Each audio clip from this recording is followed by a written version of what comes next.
I've been on an email kick, and today is no exception. I want to dig into something that might be quietly costing you clients, and that's your inquiry response emails. Now, I've called them fast follow-up emails, automated lead responses.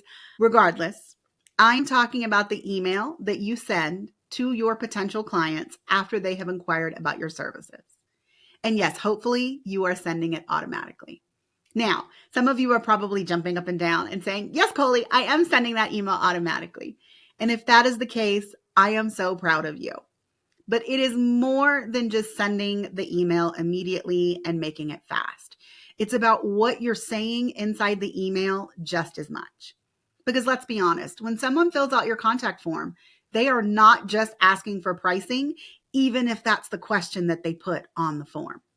They're saying, I think you might be the one for me, or I'm really interested in hearing more about what you do. And your first email back, that's like you waving hello. It either builds trust and momentum, or it slows things down and gives them time to go find someone else. So automating it is just step number one. Today, I want to walk you through 3 red flags that I see all the time in my clients and my students' automated inquiry responses. And these are red flags that confuse your lead, stall the process, or send them right into someone else's inbox. And today, we're going to fix that. Okay, so red flag number 1 is that you lead with pricing. Even if someone contacts you and the only thing that they put in that little message box is, can you send pricing? I highly encourage you not to do that. And this is not really a question of, should you hide your prices on your website? Should you make them get on a sales call to hear the pricing? That's not what I'm talking about. But if you automatically respond to that email and all you do is list all of your prices in the body of the email, without an opportunity to build trust and value, that is when you start to lose people. You lead with the numbers without building any context or connection. You're asking the lead to make the decision based on cost instead of value. You're turning your offer into a comparison point, a price tag instead of an experience. And so here's what I want you to do that's better. I do absolutely want you to share pricing in your first email if that is something that you'd like to do. But always talk about it in context. Always do it with value. Never add a price into an email and hit send. How can you communicate that value? I've got 2 options for you. The first is a client experience video. Now, I've talked about this in different podcast episodes, and they will be linked in the show notes. But if you want to walk someone through your process and your pricing, do it on a video. This is a great way to connect with your leads. And if you don't feel comfortable being on video, have a proposal in front of you and just add your audio on top of it. It's still a video, but it doesn't have to be a camera to face video. The second that I'm going to recommend that you do is that you send a branded pricing guide. I don't want it to be, here's collection A, B, and C, here's what it costs, and here's what it includes. I want you to share who you are. I want you to tell them what you do and how you do it differently. I want you to tell them what it's actually like to work with you. What is your process? None of us have the same process, and that is part of your onlyness factor, if you will. And I do want you to sprinkle testimonials and client transformations. The investment info should absolutely be there. And I'm not even saying to hide it on the last page, but make sure that you are not smacking someone in the face with it without all of those other elements that I have discussed. Because if the first thing that they see is a price tag, they're going to make a decision on it with zero context. Maybe they decide they can't afford you because they don't know anything about you and your services. So wrap that price tag in meaning. That is what communicates your value to your leads. All right, red flag number 2. That is asking them to do a bunch of work before you give them the information.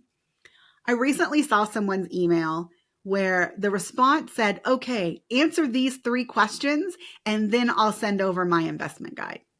Why? Why are you asking them to answer emails in an email in response to them filling out a form. If there is really information that you want to know before you send someone an investment guide, ask it on the contact form. Don't have them fill out the form, get an email response from you that then tells them to take, oh no, just kidding. There's one more step before I'll actually send you my investment information. Guys, don't do that. This is something that I see in client audits all the time.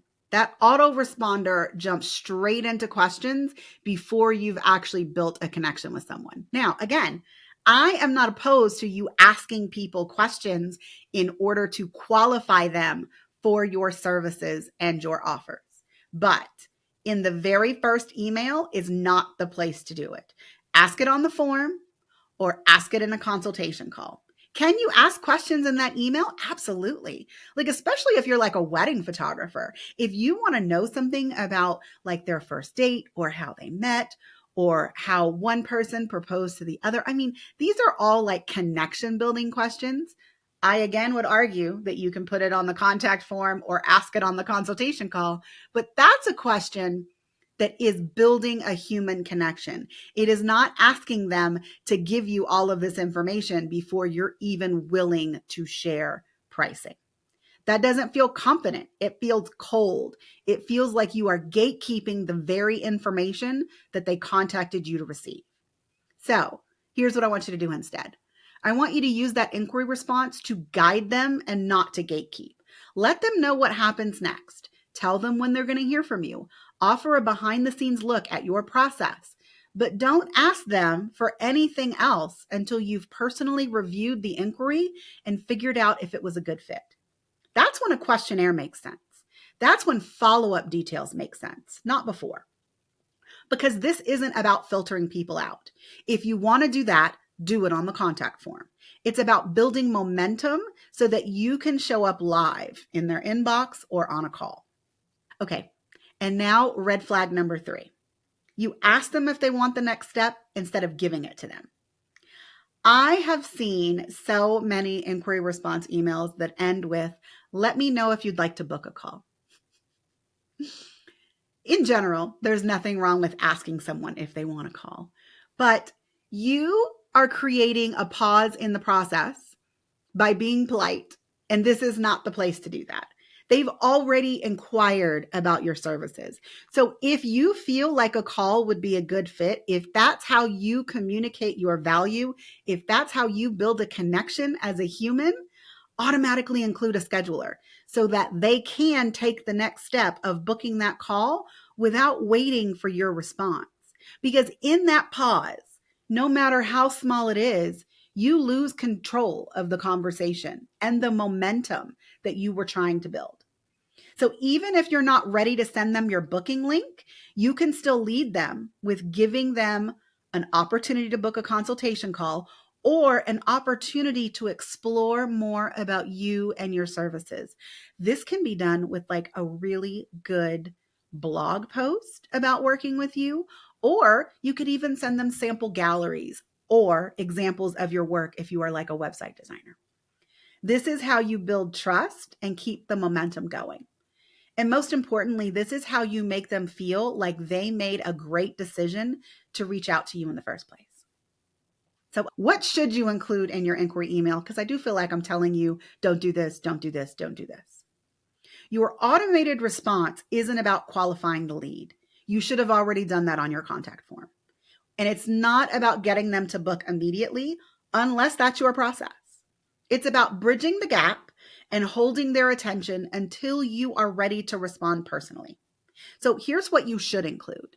You should include a warm intro that doesn't pretend like you've already read their inquiry. Guys, if this is an automated email, they got it like 10 seconds after they hit send. They know that you haven't looked at it. If you need an opportunity to review the questions that they asked, look at their actual wedding date, figure out if what they need is something that you offer, be honest and admit that. Give them a clear timeline of when they expect to hear from you and what to expect in that next step. I really want you to think about including a video or a guide of some sort that lets them know what it's like to work with you. Yes, you may have these things on your website, but they may have missed it. By putting it inside of this automated lead response, you are pretty much guaranteeing that they are going to take a look at it. Okay, and optional. You can include that pricing information, but only if it's wrapped in value and social proof. And honestly, I would personally never include it in the email. I want to make sure that they have to click to get it, to make sure that they're reading your whole email and that they're not zeroing in on that price and focusing on it. I already mentioned this, but I really want you to give them something that they can watch or read while they wait. This helps you build trust. It also keeps their attention so that they don't go out and inquire with 5 more professionals while they wait for your response. And I do want you to give them the reassurance that you are going to follow up personally. Even if you're already booked, even if you're not a good fit, that you are going to personally send them a response. This first email should feel like leadership and not an automated response.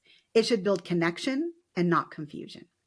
So let me ask you, when someone inquires with you today, be honest, what happens next? If your first email is dropping prices without context, if it's assigning homework before building trust, or if it's asking if they want to move forward instead of showing them how, this is your indication that it might be time for an email makeover. Inside my course, Email Like You Mean It, we fix all of these red flags and more. We build an entire client communication system that guides your clients from inquiry all the way to delivery, building trust at every step along the way. Because your emails don't need to be cute. They need to do their job. So if you are feeling like this is something that you want to tackle sooner than later, please go to coleyjames.com/email to check out more about the course. Okay, I really hope that this podcast episode has given you the motivation to give your automated lead response a glow up, whether you join me in Email Like You Mean It or not. But that's it for this episode. See you next time.